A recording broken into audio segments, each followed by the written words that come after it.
تو عوام مہنگائی کے نئے طوفان کے لیے ہو جائیں تیار۔ IMF نے پاکستان پر 11 نئی کڑی شرائط لگا دی ہیں۔ نئے بجٹ میں عوام پر 430 ارب روپے کے نئے ٹیکسز لگانے کا منصوبہ ہے۔ FBR کا ٹیکس ہدف 15,267 ارب روپے مقرر کرنے کی تجویز۔ پیٹرولیم لیوی کی مد میں عوام سے 1727 ارب روپے وصول کیے جائیں گے۔ گیس ٹیرف میں جولائی 2026 اور جنوری 2027 میں اضافہ کیا جائے گا۔ IMF نے پاکستان میں معاشی ترقی کی رفتار سست رہنے اور مہنگائی بڑھنے کا خدشہ ظاہر کر دیا۔ شکیل احمد کی رپورٹ۔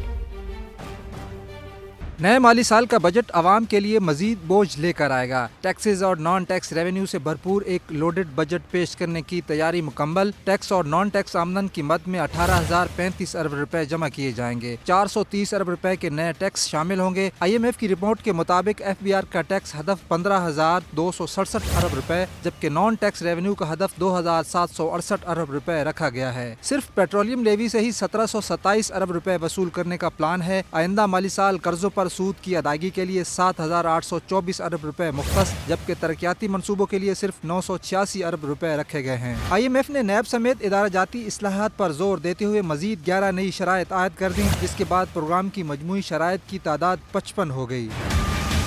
رپورٹ میں انکشاف کیا گیا ہے کہ شوگر، سیمنٹ، تمباکو اور کھاد کے شعبے میں 160 ارب روپے کا ٹیکس گیپ موجود ہے۔ حکومت نے ریونیو بڑھانے اور ٹیکس چوری روکنے کے لیے سخت اقدامات کی یقین دہانی بھی کرا دی۔ IMF نے خبردار کیا ہے کہ مشرق وسطیٰ کی صورتحال پاکستان کی معیشت کو متاثر کر سکتی ہے۔ شکیل احمد، سما، اسلام آباد۔ اب آپ کو بتاتے ہیں کہ بجلی اور گیس کی قیمتیں ضرور بڑھائیں گے۔ حکومت نے IMF کو یقین دہانی کرا دی ہے۔ ذرائع کے مطابق صرف پروٹیکٹڈ صارفین بچے رہیں گے۔ نئے بجٹ میں بجلی کی سبسڈی بھی کم کر کے 830 ارب روپے کرنے کی تیاری ہے۔ عوام پر مہنگائی کا نیا بوجھ کیا ہوگا؟ رپورٹ کر رہے ہیں ظہیر علی۔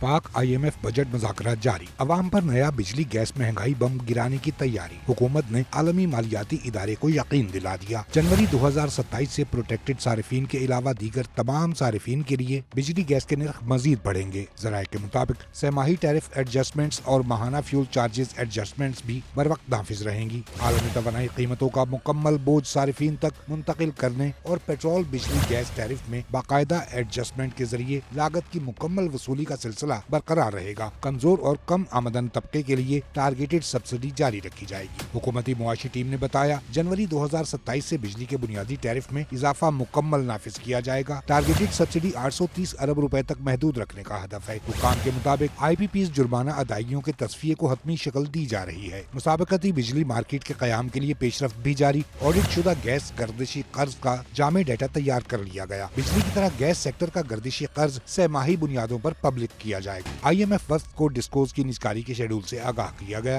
حکام نے بتایا IPPs کے ساتھ جرمانوں کے بقایا جات سے متعلق معاہدے جون 2026 تک مکمل کرنے اور نئے مالی سال میں گردشی قرض میں اضافہ 300 ارب تک محدود رکھنے کا ہدف ہے۔ 2031 تک بجلی شعبے میں گردشی قرض صفر کرنے کی یقین دہانی بھی کروا دی گئی۔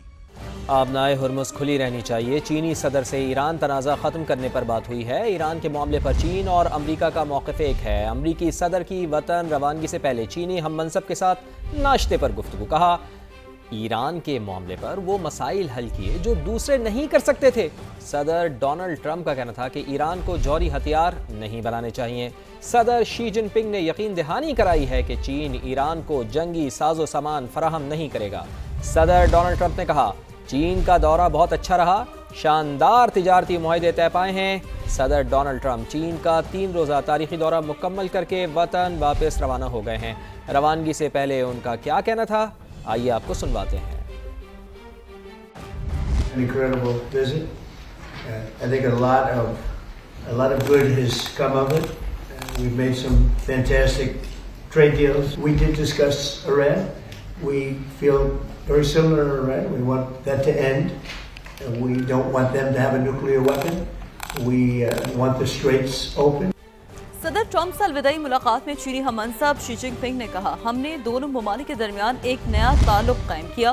یہ تعلق تعمیری اور اسٹریٹجک نوعیت کا ہے۔ صدر ٹرمپ کے دورے کو ایک تاریخی سنگ میل قرار دیا جا سکتا ہے۔ صدر شی جن پنگ نے کہا دورے کے دوران مختلف شعبوں میں تعاون کی کئی اہم مفاہمتی یادداشتوں پر دستخط ہوئے۔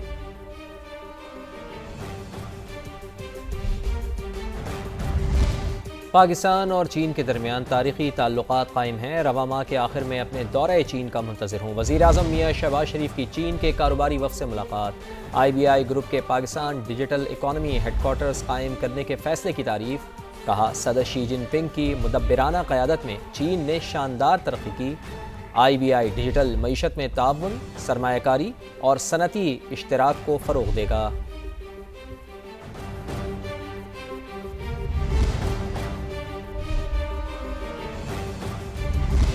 آگے بڑھتے ہوئے آپ کو بتاتے ہیں کوکین کی ملکہ قانون کی پکڑ میں کیا آئی، ایک ایک کر کے لاکھوں روپے مالیت کی منشیات برآمد ہونے کا سلسلہ شروع ہو گیا ہے۔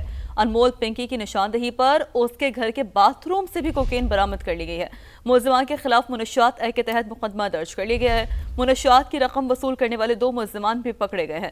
ملزمان فیاض اور ذیشان موبائل کمیونیکیشن کے مالک ہیں۔ سما کے نمائندے نوید کمال ملزمہ انمول عرف پنکی کے فلیٹ کے باہر موجود ہیں، انہی سے بات کرتے ہیں۔ نوید بتائیے گا آپ کے پاس کیا ڈیٹیلز ہیں اس حوالے سے؟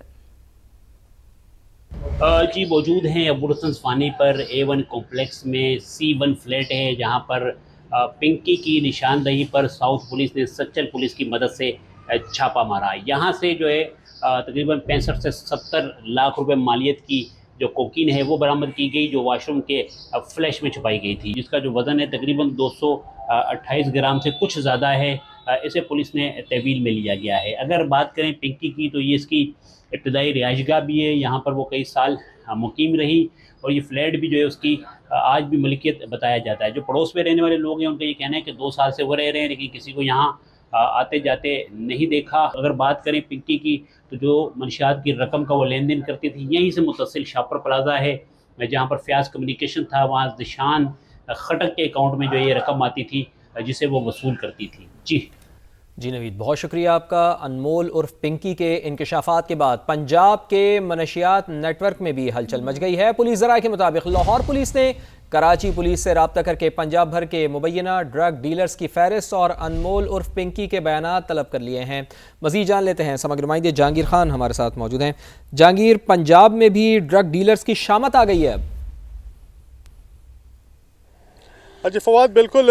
ایک تو لاہور میں ملزمہ انمول پنکی کے خلاف درج ہونے والے مقدمات کی تفتیش کے نقائص پر انکوائری جاری ہے۔ دوسری جانب لاہور پولیس نے کراچی پولیس سے بھی رابطہ کیا ہے اور لاہور میں جو مقدمات درج ہیں ان میں جو منشیات فروش یا منشیات کے ڈیلرز ملوث ہیں ان کے بارے میں تفصیلات بھی مانگی ہیں۔ کراچی پولیس نے ملزمہ انمول پنکی کے تمام تر بیانات کی تحریری رپورٹس ہیں وہ اور پنجاب میں جو اس کا ریکٹ متحرک رہا ہے ان کے جو منشیات ڈیلرز ہیں ان کے نام لاہور پولیس کو دے دیے ہیں اور اب تک کی تفتیش میں یہ بھی انکشاف ہوا ہے کہ منشیات فروش پنکی 2024 میں لاہور میں بھی گرفتار ہوئی۔ 12 دن تک اس کو CIA کوتوالی میں رکھا گیا لیکن اس کی گرفتاری نہیں ڈالی گئی اور نہ ہی اس کا کوئی کرمنل ریکارڈ تشکیل دیا گیا۔ اس حوالے سے بھی انکوائری جاری ہے اور حکام کا یہ کہنا ہے کہ تفتیش جو ہے وہ مزید وسیع کر دی گئی ہے۔ اب تک کی تفتیش میں یہ سب سے بڑا انکشاف سامنے آیا ہے کہ اس وقت کے ایک پولیس آفیسر نے اس کو شیلٹر دیا، اس کے ساتھ مبینہ طور پر شادی کی اور اسی وجہ سے انمول پنکی جو ہے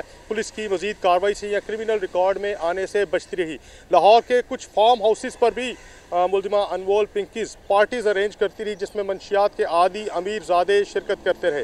اب تک کی تفتیش میں ایک اور بڑا انکشاف یہ ہے کہ مبینہ طور پر کروڑوں روپے رشوت لے کر جو ہے اس کا نام کرمنل ریکارڈ کا حصہ نہیں بننے دیا گیا اور مزید مقدمات کی جانچ پڑتال ابھی جاری ہے۔ پولیس کا یہ کہنا ہے کہ جیسے جیسے مقدمات سامنے آتے جائیں گے ویسے ویسے تفتیش کا دائرہ بھی وسیع ہوتا جائے گا اور اب تک 4 مقدمات جو ہیں انمول پنکی کے خلاف سامنے آ چکے ہیں جن کے تفتیشی آفیسرز کو بھی طلب کیا گیا ہے۔ ان سے بھی پوچھ گچھ کی جائے گی کہ کیوں کر اس کا نام اشتہاری ملزمان کی فہرست میں یا کرمنل ریکارڈ میں شامل نہیں کیا گیا۔ تمام تر جو حقائق ہیں وہ سامنے لائے جائیں گے اور جن مقدمات کا میں ذکر کر رہا ہوں، جو مقدمات درج کیے گئے ہیں ان میں جو ملوث ملزمان ہیں ان کے انکشافات پر بھی تفتیش جاری ہے۔ جی